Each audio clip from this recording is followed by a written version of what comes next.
Right now, the Senate is having hearings in regard to the riots that took place in the Capitol, and Republican Senator Ron Johnson decided that it was a perfect opportunity to repeat the insane conspiracy theories that had been published on the Federalist in January. So this is an official Senate hearing on a very serious matter. And here you have Ron Johnson pulling up excerpts from a piece that was written by J. Michael Waller on the Federalist website on January 14th. It's full of contradictions, full of conspiracies. And here are some of the conspiracies that were repeated by Johnson during this hearing. Watch. Although the crowd represented a broad cross-section of Americans, mostly working class by their appearance and manner of speech, some people stood out. A very few didn't share the jovial, friendly, earnest demeanor of the great majority. Some obviously didn't fit in, and he describes 4 different types of people: plainclothes militants, agents provocateurs, fake Trump protesters, and then disciplined uniformed column of attackers. I think these are the people that probably planned this. Now understand what he's doing there. He is pushing the conspiracy theory that the violence that broke out, the individuals who breached the Capitol and then proceeded to vandalize and threaten the lives of lawmakers, they weren't actually Trump supporters. They were actually agent provocateurs who used the Trump rally that preceded the riot as cover to carry out their acts of violence. I mean, it is absolute lunacy in the Senate. And he's proud of it. He's just repeating what was printed or published in the Federalist. We have the conspiracy theorists in Congress, guys. This isn't just about Newsmax or OAN. They're in Congress. There's more from that piece that I'll give you the details of. But Ryan, I wanted to give you a chance to jump in. Yeah, Ron Johnson is a fascinating character, and the most reactionary figures in American history have always been these. I don't want to call them small business owners because it's an insult to small business owners, but it's these business people who are kind of handed what they have and have money just flowing in, and then have enough time on the side to be aggrieved by a bunch of different assaults from whether it's their family or whether it's from the government, and then to read up on different conspiracy theories, and then to continue to spiral further and further to the right. And you've been seeing this pattern from the 1930s, attempts to coup FDR up until today. And Ron Johnson is just an absolute prototypical, perfect character of this genre. He, in the 1970s, when he got married, his father-in-law is a plastics magnate in Wisconsin, and his father-in-law set up a brand new company and gave it to Ron Johnson and to his son, the two of them to run, and then made his giant plastics company the sole buyer of products from Ron Johnson's company. So from the 1970s until today, Ron Johnson has been running a company that had a guaranteed buyer, like a single payer, so to speak. Wow. He absolutely could not fail. When he ran for Senate, he gave himself a loan of $9 million out of his own checking account. Right after he won, his company paid him $10 million. And when he was asked by the press, how did you come up with that $10 million figure? He said, well, I agreed to it. That I came up with it. And he was pressed. There were all kinds of ethics questions because a private company cannot fund a senator's campaign. And if you have this kind of weird marriage of a $9 million personal loan that is instantly paid out by the company after the election of $10 million. So not only did he break even, he made $1 million by becoming a senator. And so he's had 2 terms now to continue to marinate in this reactionary soup that he's been raised in.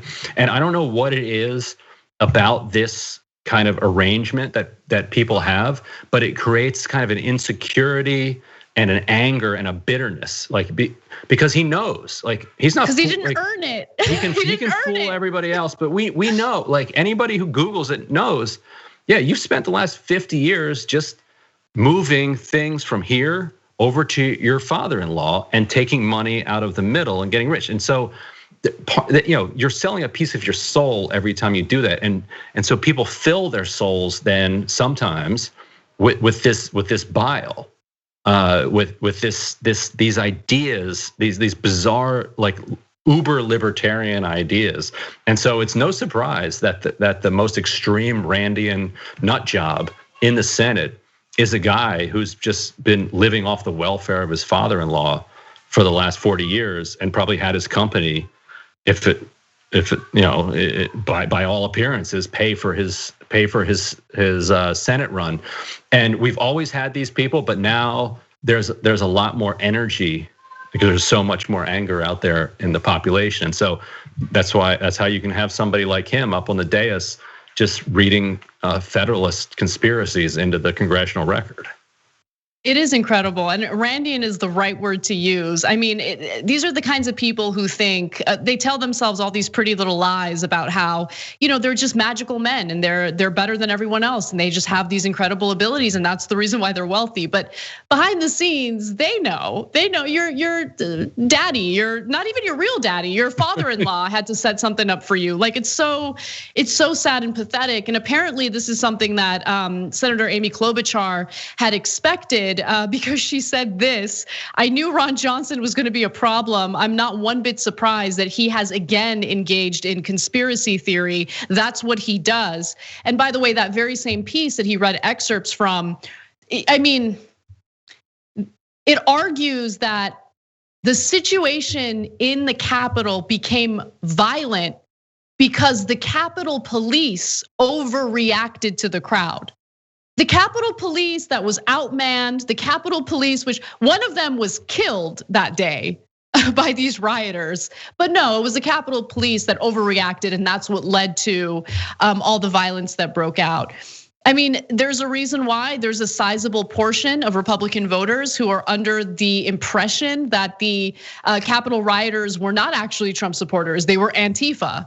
Which is weird because you would think that, Antifa rioters wouldn't be wearing garb that Trump sells for his campaign, or the Camp Auschwitz hoodie, which there's something about that hoodie that is seared in my memory and I can never forget about it, because this man, we'll talk about him a little later, just felt comfortable enough to celebrate Auschwitz on his hoodie. But no, I'm sure that guy there is part of BLM.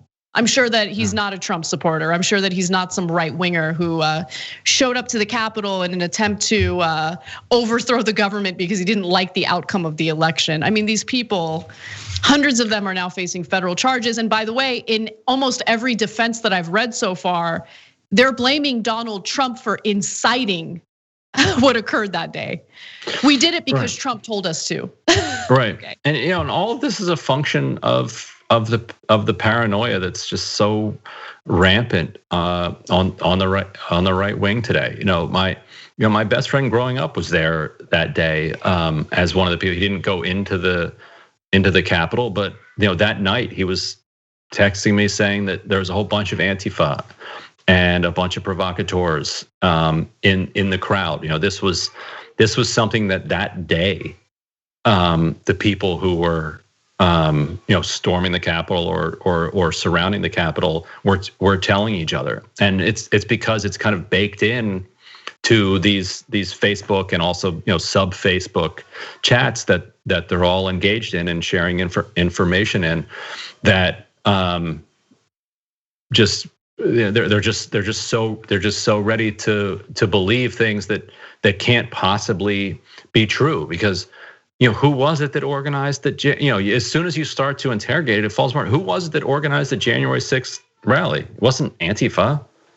What? Yeah. It was that Ali Alexander guy who's a huge Trump supporter and has been given like multiple interviews about it. I mean, the evidence is there, but we live in this political climate where people will tell themselves any and all lies necessary to believe what they want to believe, to just reinforce their preconceived notions and make themselves out to be the good guys. And when you live in this like post-truth world, how do you ever move toward unity? I mean, it's a really frustrating situation. And unfortunately, they have US senators like Ron Johnson empowering their lunacy. Thanks for watching The Young Turks, really appreciate it. Another way to show support is through YouTube memberships. You'll get to interact with us more. There's live chat emojis, badges. You've got emojis of me, Anna, John, JR. So those are super fun. But you also get playback of our exclusive member-only shows and specials right after they air. So all of that, all you gotta do is click that join button right underneath the video. Thank you.